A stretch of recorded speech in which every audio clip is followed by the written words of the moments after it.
All right, folks, gerrymandering is a huge, huge issue. The Supreme Court punted on this decision when they kicked a case back to the lower courts.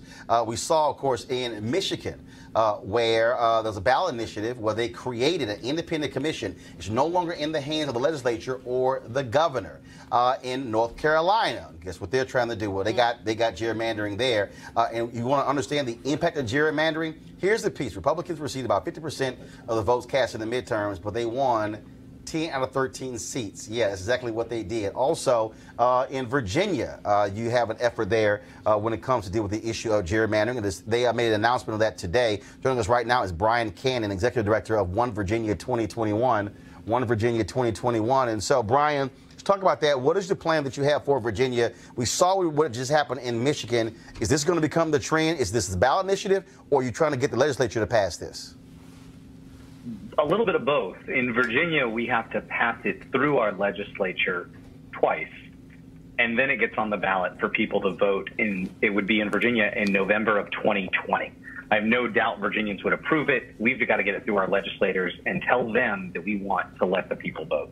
And again, we're seeing, people realize why the ballot initiatives are most important because, frankly, when you have parties controlling this, they want to structure these seats to benefit them. And one of the reasons why we have such extreme partisanship is because you have gerrymandered seats where if you're guaranteed to win, there's no need for me to talk to somebody on the other side. So true. It pushes everybody to the polls. Makes it hard to come to the middle, and makes it hard for our politics to actually address the issues we want them to, right? When you see, support on key issues, over 70% of Americans or Virginians want X, and our Congress or our state legislature refuses to even hear bills on X. That lets you know something's wrong and the people aren't being heard. So what is so you say you must get it passed twice, like by both chambers? By both chambers. We're not like California. I think you and I and a couple other people could write on the back of a napkin and amend California's constitution. Virginia, we take our time in doing this. But the political dynamics are interesting because right now the Republicans control our legislature. We have a Democratic governor.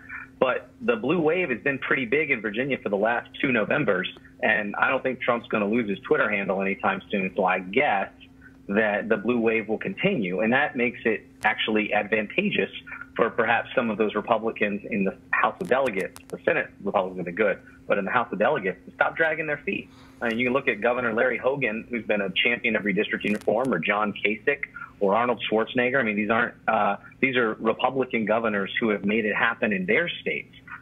There's no party affiliation, or nobody's got a halo perfect in this for any party. It's about really giving the people the opportunity to choose their representatives. All right, then. Well, Brian, we certainly appreciate it. Good luck with that, and we certainly hope it takes hold. Thank you, Roland. Appreciate it. You want to support Roland Martin Unfiltered? Be sure to join our Bring the Funk fan club. Every dollar that you give to us supports our daily digital show. There's only one daily digital show out here that keeps it black and keep it real. As Roland Martin Unfiltered. Support the Roland Martin Unfiltered daily digital show by going to RolandMartinUnfiltered.com. Our goal is to get 20,000 of our fans contributing $50 each for the whole year. You can make this possible. RolandMartinUnfiltered.com.